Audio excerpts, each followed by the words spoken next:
Hey, welcome back to our very last segment of the very last lecture of Functional Programming 101. And in this last segment, I'm going to make up for some clowny code that we wrote a couple of lectures ago. I don't know if you remember, but when we were talking about list comprehensions, we wrote a really embarrassing version of a prime number generator.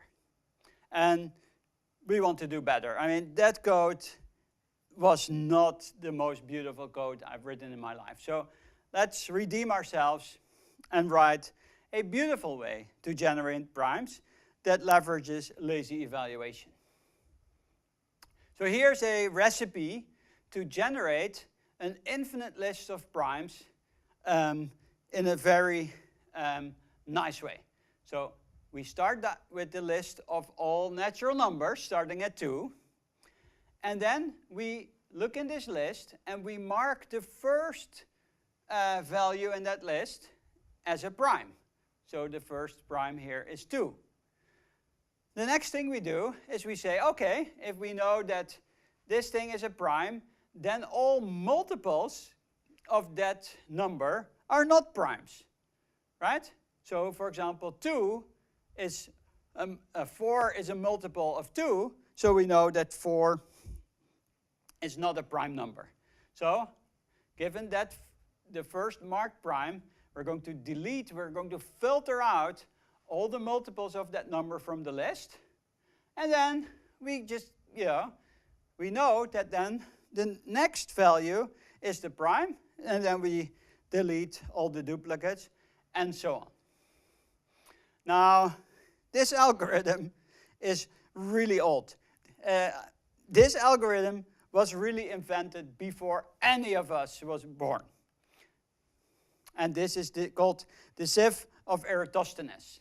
Okay, so this was invented by ancient Greek mathematicians. Let's draw the picture here of a few of these steps. So we start here with the list of natural numbers starting at 2. First number here is a prime.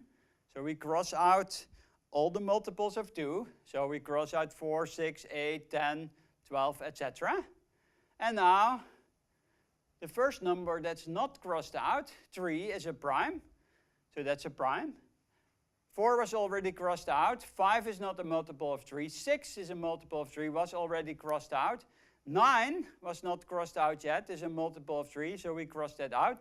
And we continue. So now 5 is the next prime. We're going to remove all multiples of 5, etc. So here you see that fairly easily we find the first few prime numbers, 2, 3, 5, 7, and 11. Let's translate this into Haskell. All right? And the beauty of this is that this algorithm is more or less directly translated into Haskell. Now, of course, there's a huge field of literature on different versions of this sieve and more efficient versions. You can spend years researching that. It's a beautiful area. But this is the simplest version of this, and to show you the power of lazy evaluation and infinite lists. So we start here with the infinite list of natural numbers starting at 2, and then we're going to sieve out all these numbers, just following that recipe. So how does a sieve work? Well, we start with the first number in the list, that's a prime. And what we do is we return that number, and then we say, throw out all the multiples of p from x's, and then recursively go back to step 2, sieve out all the numbers from there.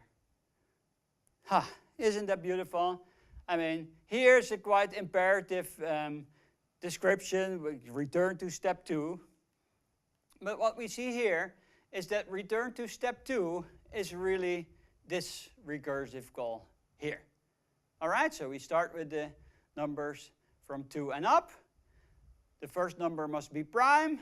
We remove all the numbers that are duplicate, and then we just sift the result. That must now start with the next prime.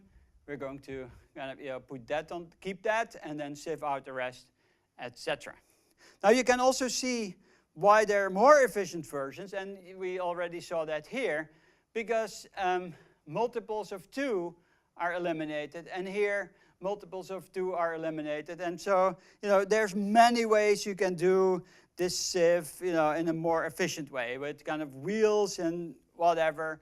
Again, I would just Google for sieve of Eratosthenes, and you will find a large collection of papers that describe different variants of this that are much more efficient and that use all kind of properties of natural numbers to make this computation more efficient.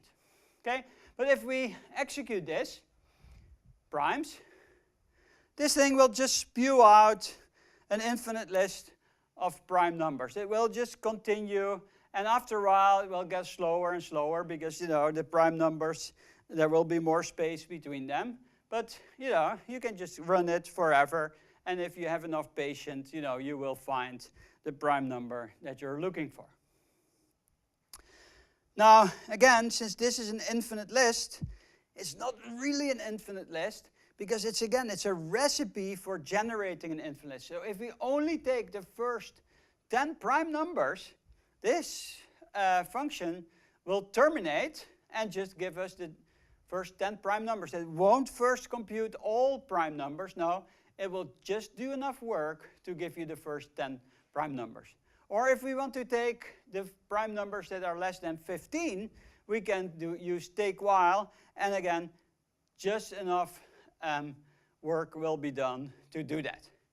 Now, imagine that you're in an imperative language, or in a strict language. Now you have to choose whether you want to take the first primes or you want to take primes up to a certain number, because you cannot do this in this modular way. So you cannot first compute the primes or have a promise to compute the primes and then take the first 10, and then use that very same description of computing primes and then take all the ones that are less than 15. You have to immediately fuse, let me see if I can,